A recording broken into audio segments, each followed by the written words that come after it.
It was a sunny but blustery day at the Impact Arena, where Alfreton welcomed high-flying Darlington. Alfreton, without a winning four, were looking to end their losing streak, as well as secure themselves safety going into the business end of the season. Darlington could not be of any more contrast. Sitting in a comfortable fifth position, their performances on the pitch were not of concern. However, a dampener has been put on the promotion hopes when it was announced recently that their ground does not meet the minimum 500 covered seating requirement, which would make their ground eligible for the Premier Division. We heard from some of the Darlington fans of what they thought of the situation. So obviously it's a disappointing situation at Darlington. 280 covered seats, but you need 500 to get promoted. What do you think about it? Yeah, it's disappointing, isn't it? Obviously it's been a big season and that, so we thought we were going to go up, weren't we? So to find out that, it's a massive disappointment. It feels like a waste of a season, doesn't it? Do you think it's not like a situation where next season you can kind of build and get better? Well, to be honest, I think at the end of the season they'll put the seats in, won't they? Because I think next season we'll probably challenge for the league, won't we? So it's just a case of obviously building for next foundations for next season. So go from there, really. So, right. Okay, it's obviously a disappointing situation at Darlington. You've only got 280 covered seats out of 500 that are needed. What's your opinions on the situation? Well, I think it's a bit of a shame. I think, you know, you deserve, when you play well all season, you finish fifth or wherever we might end up, you deserve to go up, don't you? You deserve to have your chance in the playoffs, but, you know, rules are rules and you have to stick by them to an extent, don't you? But, you know, I don't really blame the board that as much as some people do, I don't think, because, you know, we work within financial constraints because we're a fan-owned club and you have to work with what you got, don't you? So hopefully it won't kind of reflect too badly on us and we'll keep the squad together and, you know, we've got a good enough team that we can have another run at it next season.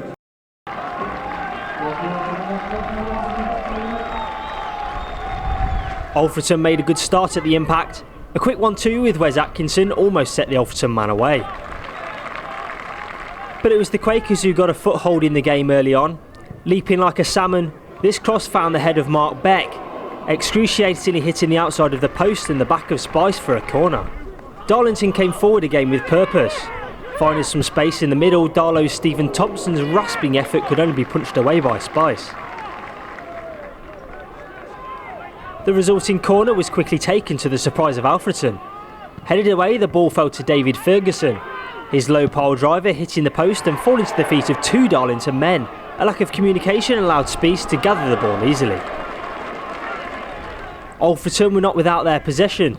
Stringing some good passing moves together, Darlington's back line was watertight. Despite Darlington's dominance, they were largely confined to long shots. This shot by Josh Gillers unable to find the target. The best move of the first half came from Alfreton.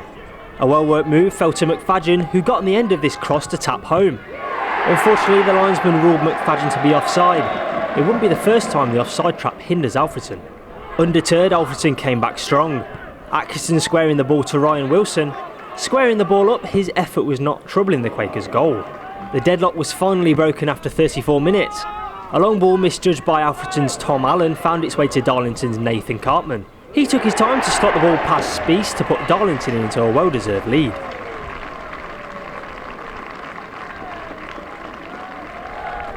Alfreton's Craig Westcott, showing his enthusiasm to continue the play, tried to retrieve the ball from David Ferguson. Ferguson felt he was impeded by Westcar, although it was speculative how much contact was made. Either way, Westcar got away without punishment. Darlington should really have made it 2 just before half-time. A positive run by Stephen Thompson gave the chance for Nathan Cartman, but he could not gather his feet.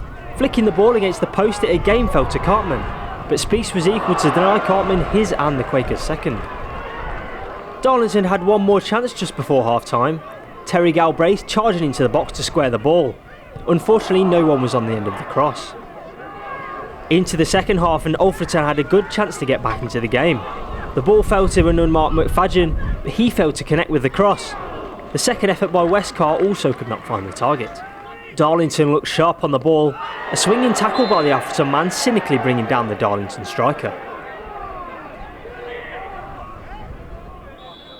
However, the resulting free kick was disappointing to say the least. The Alfreton man, unaware of the quick free kick, allowed Josh Gillies to make the cross, but fortunately for Alfreton, they got away with it this time. Josh Gillies again involved in the play, spraying the ball out wide to the feet of Stephen Thompson. Lofting the ball dangerously to the far post, it found an unmarked Josh Gillies.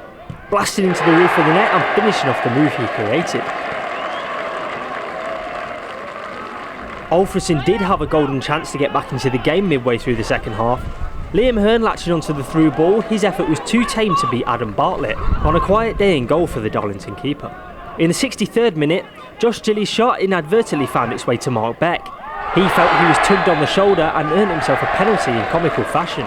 Terry Galbraith took the responsibility to slot the ball home and put the game beyond all doubt for the Quakers.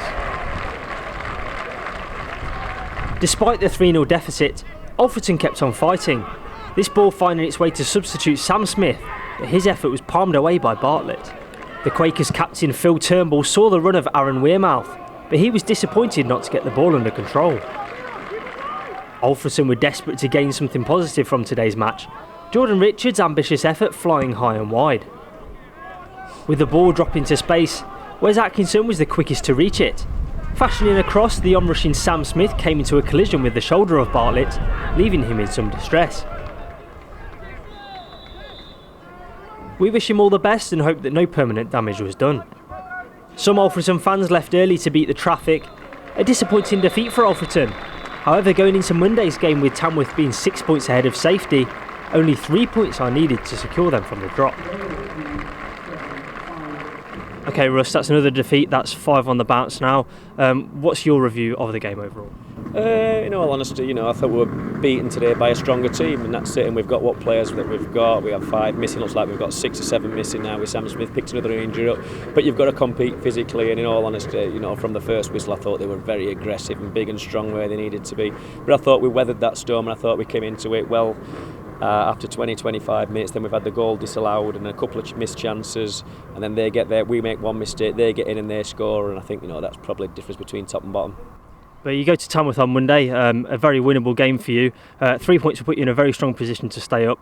What do you think going into this game? Confident?